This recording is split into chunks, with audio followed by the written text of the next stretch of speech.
Hi, I'm Victoria and this is part of a mini video series that I'm releasing for surface pattern designers. In this video, I want to look at using Photoshop and Illustrator, and in Photoshop we'll look at how you can bring in some of your hand-drawn mark making or motifs, and we're going to look at how you select those. In the first video we looked at playing with the levels and making a nice clean line, but in this video it's going to be looking at making those selections and then how you bring that into Illustrator. And then in Illustrator we're going to have a look at how you use the smooth tool. The smooth tool works really nicely because if you've scanned your image and brought it into Illustrator, sometimes you can get a bit of a jaggedy edge. So the smooth tool just helps you remove some of those paths, but without losing any of the hand-drawn quality to your work. So let's get started. So in surface pattern design, lettering has become really popular, especially within the stationery markets. I wanted to show you how I then work with this in Illustrator by looking at a few different selection tools in Photoshop and then working with the smooth tool in Illustrator. In the previous video, we had a look at playing with the levels panel up in adjustments, brightness and contrast and levels, and I have already edited this photo or this image. I'll just show you the original image that I was working with. So if you want to have a look at how you play with the levels and contrast, check out the first video that we've done. So with the selection options, you've got a few options.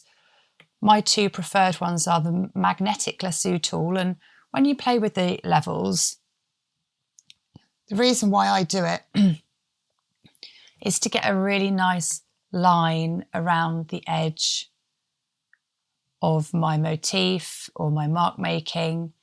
And the magnetic lasso tool is a really quick way of just being able to go around and then select. It basically, because you've got a really nice hard edge to your motif or whatever it is that you're working with, you can fairly quickly go round, oops, that's it, and just make selections as you go. I'm actually using a trackpad, so it's a little bit slower than if you're using a mouse. But you can see how the process works. And this works really well, especially if you're using kind of mark making textures that you want to bring into Illustrator. I find that this magnetic lasso tool is really effective. The other one that I like to use, and for this purpose would be much quicker, is the magic wand tool.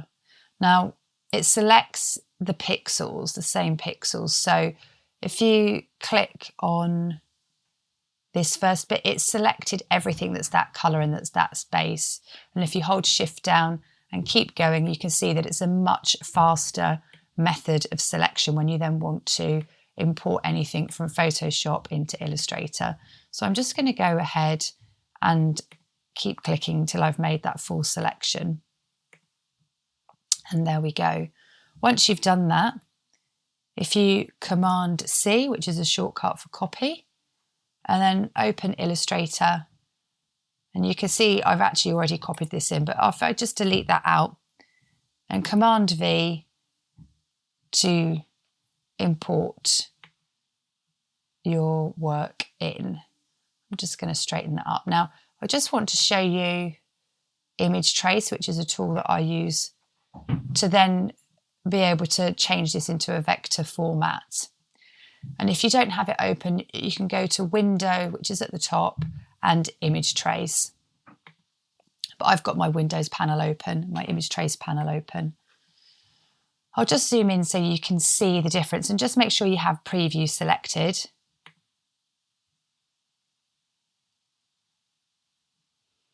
And you can see it's just starting to transform that into a vector image that you can then work with in Illustrator.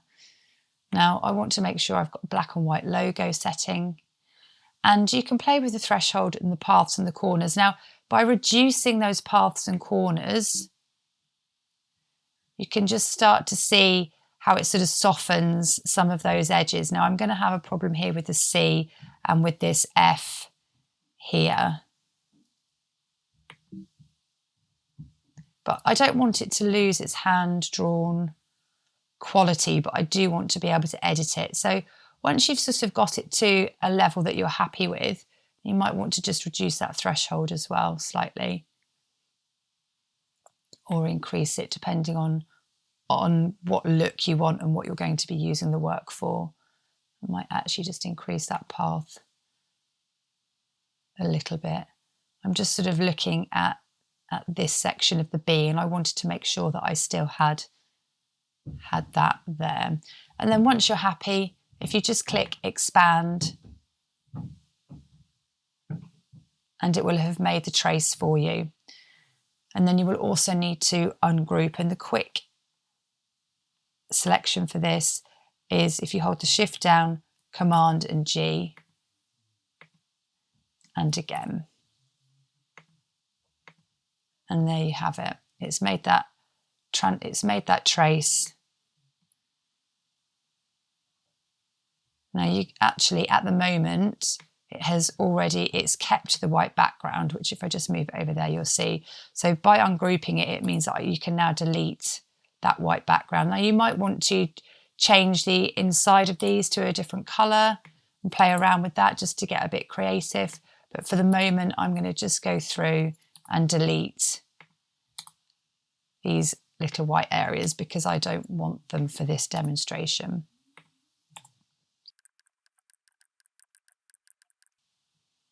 And then, oops, make sure you get everything selected that you want, and then bring it over to the page that you want to work on.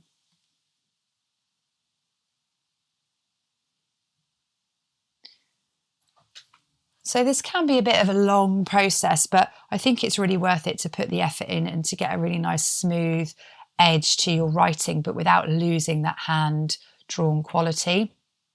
So the tool that I like to use, you can find up here under the pencil tool, and it's called the Smooth tool.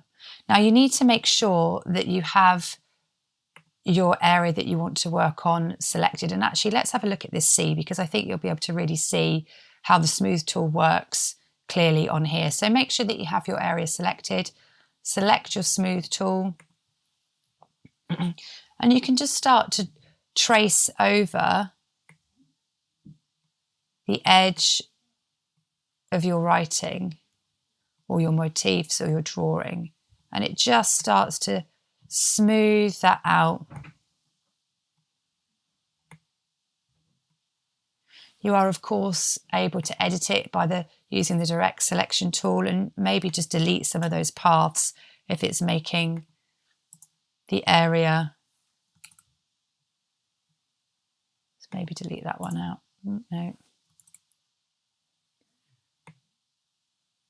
Or just edit those paths just to, and then go back over it with the Smooth tool again. And you can just see how it just straightens some of those paths out and some of those corners from the trace. There we are.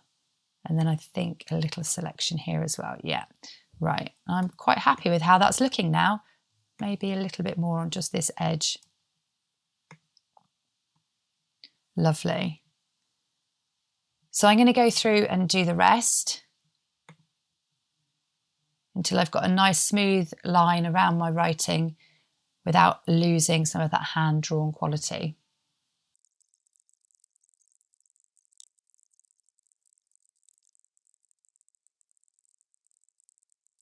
And there we go. You can see, you just go through, you just go around, you keep editing. You can undo and redo it as many times as you like. I think I would go back round again and just kind of smooth these out as well. But that's the Smooth tool and making selections in Photoshop. Once you've done that, you can of course then play with the colour and change it, add a pattern to the writing if you wanted to, any kind of creative design that you were working on.